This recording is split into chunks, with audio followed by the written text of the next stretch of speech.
Mayxalilarda choyni to'xtating, hey oshna, qaytaring-da. Bo'ldi. To'xtatingda choy o taom bilan beraverasiz. Mavizani bitta mavizali marosim kam bo'ladi shekilli. Yo, men urflayni buzib qo'ydim bilmadim. Shom bo'lib qolyapti-da hozir. Men surishtirdim kelib, taomni mavizadan keyin beramiz deyishdi. Bo'ldi deb mavizani boshladik-da. Shuning uchun akalar bu taom mana 50 ga kirgan aka 50 yildan beri siz yeyapsiz. Men 44 ga kirdim. 44 yildan beri yeyapman. Inshaalloh o'lmasa yana yeymizda. Bu dasturxon, bu choy, bu banket har qadamda telefon qilsangiz dastlabki qilib olib kelib beryapti.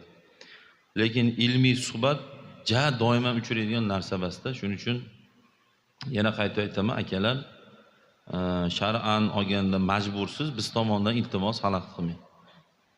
Iltimos